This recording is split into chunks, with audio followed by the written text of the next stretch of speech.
জানিয়ে দেব এই মুহূর্তে হাতে পাওয়া সর্বশেষ গুরুত্বপূর্ণ আপডেট বাংলা সংবাদ। শুরুতেই থাকছে দেশের সম্পদের দিকে অনেকেই লোলুপ দৃষ্টিতে তাকিয়ে রয়েছে। নেতাকর্মীদের উদ্দেশ্যে বিএনপির ভারপ্রাপ্ত চেয়ারম্যান তারেক রহমান বলেছেন, এদেশে যদি একটি দুর্বল জনসমর্থনহীন সরকারকে ক্ষমতায় রাখা যায় তবে অনেকেই এদেশ থেকে লুটেপুটে নিয়ে যেতে পারবে।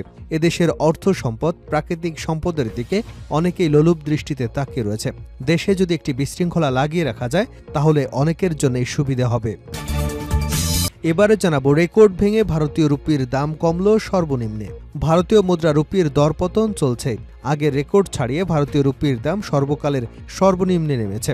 ডলারের বিপরীতে বৃহস্পতিবার এক রুপির দর সর্বনিম্ন 85.06 নেমে আসে। জানাবো, অসুস্থ বেগম খালেদা জিয়া যোগ দেবেন না সমাবেশে।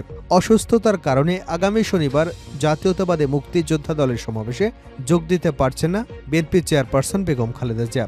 গুলশানে বিএনপি চেয়ারপারসনের কার্যালয়ে এক সংবাদ সম্মেলনে দলের মহাসচিব মির্জা ফখরুল ইসলাম আলমগীর এ তথ্য নিশ্চিত করেছেন।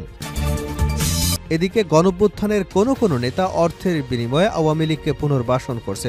আলোচনা সভায় গণ অধিকার পরিষদের উচ্চতর পরিষদ সদস্য ও গণমাধ্যম সমন্বয়ক আবু হানিফ বলেন, গণঅভ্যুত্থানের কোনো নেতা অর্থের বিনিময়ে আওয়ামী লীগকে পুনর্বাসনের জন্য কাজ করছে।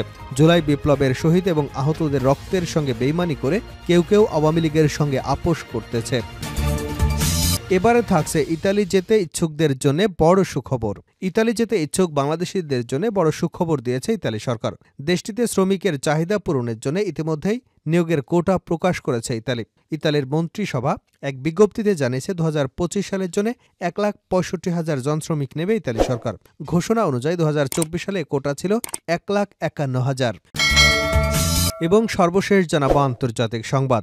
20 বছর ধরে ইরানের সরকার উৎখাতের চেষ্টা ব্যর্থ স্বীকার করল যুক্তরাষ্ট্র। মার্কিন পররাষ্ট্রমন্ত্রী অ্যান্টনি ব্লিংকেন প্রকাশ্যে স্বীকার করেছেন, গত 2 দশক ধরে ওয়াশিংটন ইরানের সরকার পরিবর্তনের জন্য পরীক্ষা নিরীক্ষা চালিয়েছে, তবে ইসলামী প্রজাতন্ত্রের নেতৃত্বকে উৎখাতের প্রচেষ্টা ব্যর্থ হয়েছে বলে স্বীকার করেছেন তিনি। এতক্ষণ শিরোনাম শুনছিলেন, এবার বিস্তারিত। প্রিয় দর্শক, আপনি যদি এই চ্যানেলে নতুন হয়ে থাকেন, ভিডিওটি দেখতে দেখতে চ্যানেলটি সাবস্ক্রাইব করে আমাদের সঙ্গে থাকুন। আর এই ভিডিও সম্পর্কে আপনি আপনার মূল্যবান মতামতটি কমেন্ট বক্সে জানিয়ে দিন। আর হ্যাঁ প্রিয় দর্শক, জানিয়ে দিন ভিডিওটি কোথা থেকে দেখছেন। দেশের সম্পদের দিকে অনেকেই লোলুপ দৃষ্টিতে তাকিয়ে রয়েছে তারেক রহমান। নেতাকর্মীদের উদ্দেশ্যে বিএনপির ভারপ্রাপ্ত চেয়ারম্যান তারেক রহমান বলেছেন, এদেশে যদি একটি দুর্বল জনসমর্থনহীন সরকার ক্ষমতায় রাখা যায় তবে অনেকেই এদেশ থেকে লুটেপুটে নিয়ে যেতে পারবে। এদেশের সম্পদ, প্রাকৃতিক সম্পদের দিকে অনেকেই লোলুপ দৃষ্টিতে তাকিয়ে রয়েছে। দেশে যদি একটি বিশৃঙ্খলা লাগিয়ে রাখা যায় তাহলে অনেকেরই জন্য সুবিধা হবে। বৃহস্পতিবার সকালে রাষ্ট্রকাঠামো মেরামতের 31 দফা জনসম্পৃক্ত নিশ্চিত করা শীর্ষক নরসিংদী হরিজেট রিসোর্ট কর্মশালায় প্রধান অতিথির বক্তব্যে এসব কথা বলেন। লন্ডন থেকে ভার্চুয়ালি কর্মশালায় অংশগ্রহণ করেন তিনি। তারেক রহমান আরও বলেন, সামনে পরীক্ষা কিন্তু শেষ হয়ে যায়নি, আরও আছে। এটি গণতন্ত্র এবং স্বাধীনতা সার্বভৌমত্বের পক্ষের একটি যুদ্ধ। এই যুদ্ধে যদি জয়ী থাকতে হয় অনবরত আমাদের সংগ্রাম চালিয়ে যেতে হবে। আপনারা সেই দলের কর্মী যে দলের নেতা এদেশের স্বাধীনতার জন্য ডাক দিয়ে ঘরে বসে থাকেননি, যুদ্ধ করেছেন। যখন দায়িত্ব পেয়েছেন তখন কোদাল হাতে খাল খননের মাধ্যমে এদেশের উন্নয়নকে সামনে এগিয়ে নিয়ে গেছেন। তিনি বলেন, আমাদের সংগ্রাম ছিল 5 আগস্টের আগ পর্যন্ত। আমাদের সংগ্রাম ছিল স্বৈরাচারের পতন, স্বৈরাচারকে সরিয়ে দেওয়া এবং ফেলে দেওয়ার। দলমত নির্বিশেষে বাংলাদেশের সব মানুষের অংশগ্রহণে দেশের মানুষ স্বৈরাচারকে বিদায় করতে সক্ষম হয়েছেন, বাধ্য করেছে পালিয়ে যেতে। এখন সংগ্রাম দেশের স্বাধীনতা রক্ষার সংগ্রাম, সার্বভৌমত্ব রক্ষার সংগ্রাম, একই সঙ্গে দেশ গড়ার সংগ্রাম। এদেশের মানুষের রাজনৈতিক অধিকার, রাজনৈতিকভাবে দেশের মানুষ অধিকার ফিরিয়ে দেওয়া, এদেশের মানুষের অর্থনৈতিক ভিত্তিকে মজবুত করবার যে সংগ্রাম শুরু হয়েছে তাতে একমাত্র নেতৃত্ব দিতে পারবে বিএনপি। বিএনপি নেতাকর্মীদের উদ্দেশ্যে তিনি আরও বলেন, এদেশে যদি একটি দুর্বল জনসমর্থনহীন সরকারকে ক্ষমতায় রাখা যায় তবে অনেকেই এদেশ থেকে লুটেপুটে নিয়ে যেতে পারবে। এদেশের অর্থ সম্পদ, প্রাকৃতিক সম্পদের দিকে অনেকেই লোলুপ দৃষ্টিতে তাকিয়ে আছে। দেশে যদি একটি বিশৃঙ্খলা লাগিয়ে রাখা যায় তাহলে অনেকের জন্য সুবিধা হবে। এসব থেকে দেশকে রক্ষা করতে এবং দেশের মানুষকে রক্ষা করতে এমন একটি সরকার প্রয়োজন যারা জনগণের কথা বলবে, তাদের কথা চিন্তা করবে এবং দেশের কথা ভাববে। এরকম কেউ যদি দেশ পরিচালনার দায়িত্ব নেয় তবে দেশের স্বার্থ, জনগণের স্বার্থ নিরাপদ থাকবে। রেকর্ড ভেঙে ভারতীয় রুপির দাম সর্বকালের সর্বনিম্নে। ভারতীয় মুদ্রা রুপির দরপতন চলছে। আগে রেকর্ড ছাড়িয়ে ভারতীয় রুপির দাম সর্বকালের সর্বনিম্নে নেমেছে।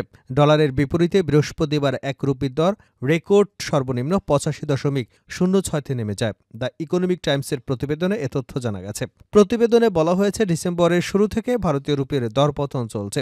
একের পর এক রেকর্ড ভাঙছে রুপির দর। মঙ্গলবার ডলারের বিপরীতে রুপির দর ছিল ৮৪.৯০। বুধবার রুপির মূল্য ছিল ৮৪.৯৫।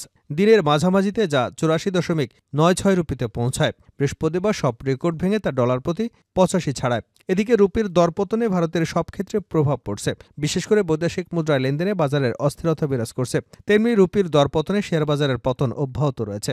রুপির দরপতনে সাধারণ মানুষের দুর্ভোগ বেড়েছে। আমদানি রপ্তানি থেকে শুরু করে বিদেশে শিক্ষার্থীদের পড়াশোনা সব ক্ষেত্রেই বাড়তি খরচ করতে হচ্ছে। ফলে সাধারণ গ্রাহকদের এর মাসুল গুনতে হচ্ছে। খালিজ টাইমসের এক প্রতিবেদনে এর কারণ খোঁজা হয়েছে। বলা হয়েছে, মূলত সোনা রেকর্ড আমদানি বেড়ে যাওয়ায়, আমদানিকৃত পণ্যের পরিমাণ কমে যাওয়ায় এমনটি ঘটেছে। অপরদিকে অন্যান্য সংবাদ মাধ্যম এর কারণ অনুসন্ধানে বলা হয়েছে, চলতি বছরের জুলাই-সেপ্টেম্বরে প্রবৃদ্ধি ৬% বেশি হওয়ায় বিষয় আগে থেকেই পূর্বাভাস ছিল। তবে এই প্রবৃদ্ধি কমে ৫.৪% নেমেছে, যা গত ১৮ মাসের মধ্যে সর্বনিম্ন। প্রবৃদ্ধি কমায় তার প্রভাব পড়েছে রুপির দামেও। অসুস্থ খালেদা জিয়া যোগ দেবেন না সমাবেশে।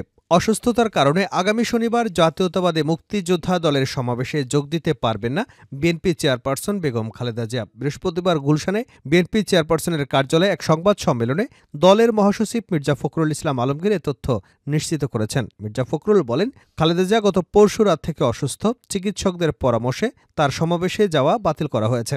গত ২১শে নভেম্বর সশস্ত্র বাহিনী দিবস অনুষ্ঠানে সেনানিবাসের কুচকাওয়াজে যান বিএনপি চেয়ারপারসন খালেদা জিয়া। সেই সময় তার সঙ্গে ছিলেন ছোট ছেলে প্রয়াত আরাফাত রহমান কোকোর স্ত্রী শর্মিলা রহমান স্মৃতি। প্রসঙ্গত ২০১৮ সালের ফেব্রুয়ারিতে প্রকাশ্য রাজনৈতিক কর্মসূচিতে অংশ নিয়েছিলেন খালেদা জিয়া। তারপরে আর তাকে কোথাও দেখা যায়নি। গণঅভ্যুত্থানের কোনো নেতা অর্থের বিনিময়ে আওয়ামী লীগকে পুনর্বাসন করছে।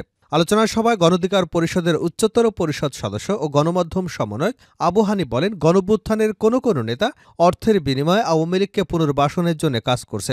জুলাই বিপ্লবের শহীদ এবং আহতদের রক্তের সঙ্গে বেইমানি করে কেউ আওয়ামী লীগের সঙ্গে আপোষ করতেছে। বৃহস্পতিবার বিকাল ৪টায় ভৈরব প্যালেস পার্টি সেন্টারে জুলাই বিপ্লব ও ছাত্র অধিকার পরিষদের সাংগঠনিক শীর্ষক আলোচনা সভায় একথা বলেন তিনি। আবু হানিফ বলেন, বিভিন্ন জায়গায় আওয়ামী লীগের সুযোগ দেওয়া হচ্ছে। আওয়ামী লীগ তাদের খোলস পাল্টে সেই সুযোগ নিচ্ছে। ফ্যাসিস্ট হাসিনার পতনের পর সেনাপ্রধান তার বক্তব্যে বলেছিলেন, ৬২৬ জনকে আশ্রয় দেওয়া হয়েছিল, কিন্তু তাদের পরবর্তীর অবস্থান সম্পর্কে সেনাপ্রধান কোনো বক্তব্য দেননি। আমরা ৬২৬ জনের তালিকা জানতে চাই এবং তারা কে কোথায় আছেন সেটাও জানতে চাই। তিনি বলেন, জুলাই অভ্যুত্থানের মাধ্যমে নতুন সরকার দায়িত্ব নিয়েছে। সরকারকে জনগণ বসিয়েছে, তাই সরকারকে জনগণের পালস বুঝতে হবে। আমরা ইতিমধ্যেই দেখছি আসন্ন নির্বাচন নিয়ে সরকারের পক্ষ থেকে বিভিন্ন রকম বক্তব্য আসছে। এমনকি প্রধান উপদেষ্টা সর্বশেষ বক্তব্যেও নির্বাচনের রোডম্যাপের বিষয়টি স্পষ্ট করেননি। তাই নির্বাচনের রোডম্যাপের বিষয়ে সরকারকে স্পষ্ট বার্তা দিতে হবে। হানিফ বলেন, ২০১৮ সালের ঐতিহাসিক কোটা সংস্কার আন্দোলনে নেতৃত্ব দিয়েছিলেন আজকের ছাত্র অধিকার পরিষদ। বাংলাদেশের বিরোধী মতের উপর যখন দমনপীড়ন চলছিল, তখন অন্যায়ের বিরুদ্ধে রাজপথে সোচ্চার ভূমিকা পালন করেছে ছাত্র অধিকার পরিষদ। এমনকি বিগত সময়ে ফ্যাসিবাদ বিরোধী লড়াইয়ে সোচ্চার ভূমিকা পালন করেছে। সর্বশেষ জুলাই অভ্যুত্থানেও অগ্রণী ভূমিকা পালন করেছে বাংলাদেশ ছাত্র অধিকার পরিষদ। রাজনীতিতে তরুণদের সম্পৃক্ত করতে কাজ করে যাচ্ছে বাংলাদেশ ছাত্র অধিকার পরিষদ। ২৪ সালে ছাত্র জনতার আন্দোলনের মাধ্যমে আমরা বৈষম্যহীন নতুন বাংলাদেশ পেয়েছি।